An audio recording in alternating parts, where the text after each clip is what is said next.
All right, what's up guys? Lost to Found here, coming at you with another video. As you can see, I'm at the beautiful Venice Canal Mall. Unfortunately though, I have a not beautiful story. So, I like to keep things pretty positive on this channel. However, if something bad happens and I can help people out by telling the story, I'm gonna do it.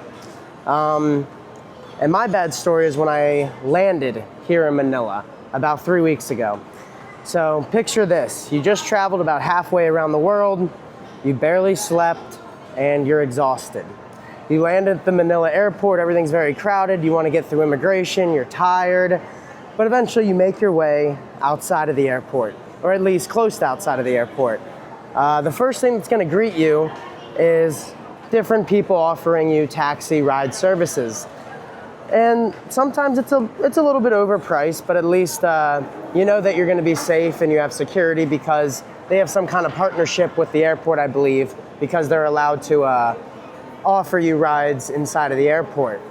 Now me, I said, I don't need that. You know, I'm going to go outside. I'm smart enough.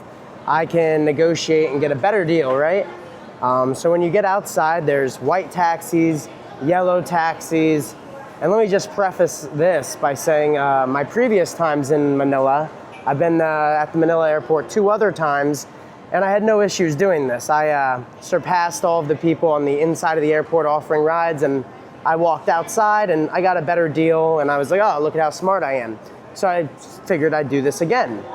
However, this time, I'm outside looking for a ride, and a man's yelling, "Ride, sir, you need a ride?" And I'm like, oh, yeah, I need a ride, all right. This looks like a cool guy. I'll go and talk to him.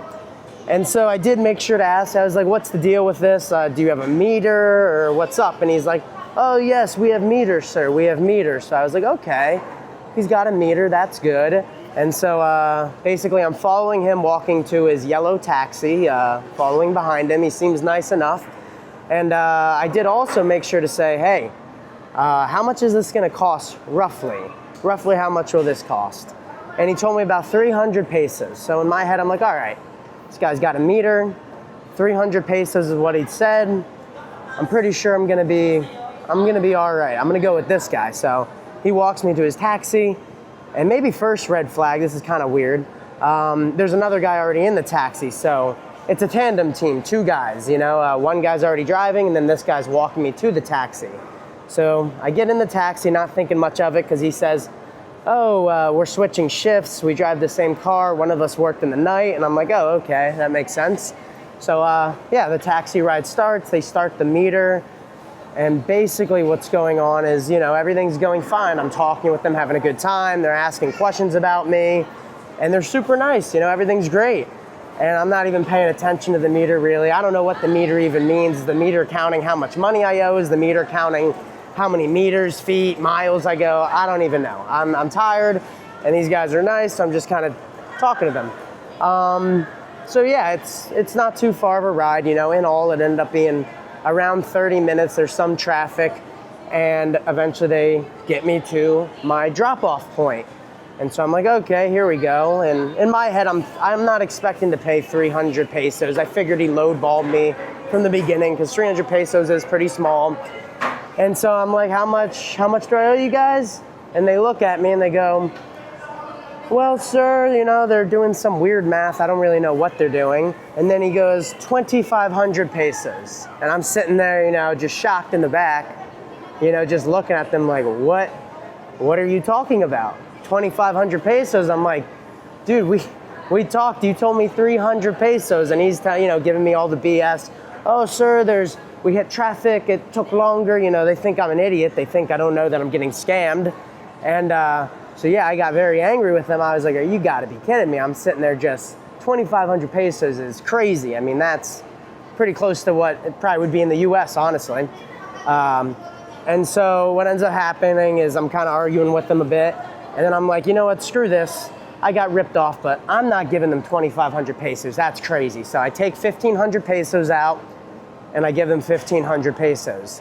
And I look at them and I say, yeah, guys, I'm not giving you another 1,000 pesos. That's crazy. You lied to me. You're liars. You're scammers. And I'm like, I'm just leaving this ride. Yeah. So I go to unlock the door. Well, the door was unlocked. I just went to open up the door.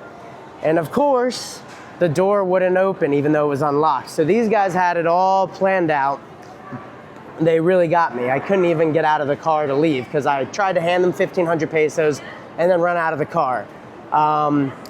But yeah, once again, I couldn't get out. And that's when I started panicking a little bit. I'm like, oh my God, these guys got me stuck in the car. I feel trapped, I don't feel good. And then they're looking at me, they say, we need another 1,000 pesos, sir. It's 2,500. And I'm just so angry, you know, just want to be done with this. So I pretty much chuck another 1,000 pesos at them. I'm all angry. And so then the other one, the driver gets out of the car, comes around and opens up the opposite side door, and he says, come out this way, sir. And he's grabbing my luggage, pretending like he's all helpful. So I grabbed my luggage back and started cursing at him, said, you're scammers, you're bad people. Said some not very nice things. If I was in Philadelphia, I probably would have kicked their mirror off. Because in my opinion, that's almost like you robbed me. That's like not even really a scam at that point. Like, we negotiated beforehand even, and you said 300 pesos. Like, it'd be one thing if you said, you know, 2,000 pesos and I agreed and then I paid it. Yeah, that's a scam. But you told me 300 pesos, you trapped me in a car, and then you charged me, you know, what, over 8 times the price of what you said. Like, that's almost a robbery in my head. So yeah, I was really angry. And this is, you know, I just got to Manila, and you can imagine how angry I am. I'm tired, and it was just a terrible experience. So I get out of the car, I've got all my stuff, I'm yelling at them, and then the car drives away. And then all of a sudden, another wave of regret hits me, because I'm like, Jesus, I didn't get a picture of the license plate. I should have taken a picture of the license plate. I could have reported it to someone, Filipino, some sort of authority. But my brain was scrambled. They got me when I wasn't expecting it. And so yeah, they got me. I didn't even get a picture of their license plate to report it, which that really angers me, you know. And I realized right when they left that I should have taken a picture of the car, the license plate, but my head was just so scrambled, I didn't even get a chance to do that. And so then I sat down, my first experience in the Philippines. I'm sitting there drinking coffee, and I'm just so angry.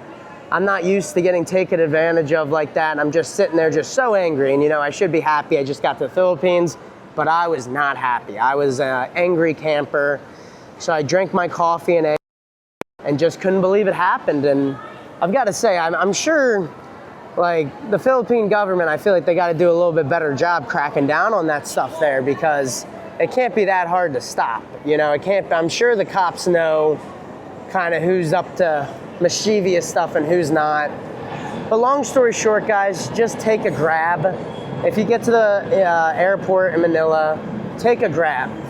You know, in my head, I didn't have Grab set up yet. I wasn't in that much of a hurry to, just because my previous times in Manila, I had no trouble with this.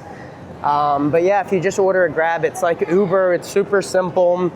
They're gonna come right to where you are. They have a location. You know, the driver can see your location just like Uber. And so Grab's the correct option. You also, you know, I could have taken I think the people inside the airport was telling me about 1,500 pesos, and they'd have a ride outside for me, which I should have just taken that. You know, it still would have been 1,500 instead of 2,500, even though, yeah, they do upcharge you, but I would have been safer, and I would have not had such a terrible experience. So, yeah, I'd say, guys, don't think you're, you know, smarter than everyone and you can just walk out, negotiate a deal, it'll be all fine, because you might end up paying 7-8 times the price trying to just save a little bit of money. So yeah, definitely, guys, just order a Grab or just negotiate with the people inside the airport. Do not walk out of the airport blindless and negotiate yourself, because you're in a different country, you don't know what's going on, you're tired, and these people can take advantage of you. Especially if they lock you in the car like they did with me, or they didn't even lock it. I just don't think that door worked. It was part of their scheme. So yeah, my experience has been great in the Philippines. Still love the Philippines. That's the worst thing that's happened to me in the 3 weeks I've been in Manila.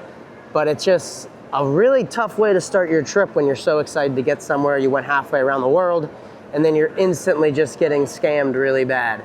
Or, in my head, really, almost robbed. I guess it depends how you look at it. Did I get scammed or did I get robbed? Let me know in the comments. But yeah, guys, I hope that my mistakes can help you not make a mistake, and hopefully when you land in Manila, you can just have a good experience. Your Grab will come pick you up, and you'll pay, you know, not even close to 2,500 pesos to just go 30 minutes, which it wasn't a very far drive either. You know, they were trying to say, oh, there's traffic, sir. There's always traffic. The reason the price went up was not because of traffic, it's because they were scammers. And I can't believe they thought that they could just explain that away. They were like surprised that I got angry, I think. They thought I was just some idiot that wouldn't realize that I was getting scammed, but I definitely knew I was getting scammed as it was happening, but yeah, really wish I took a picture of that license plate. But yeah, guys, hope you learned something from this video. Lost to found out. Have a good one, guys. Come to the Philippines.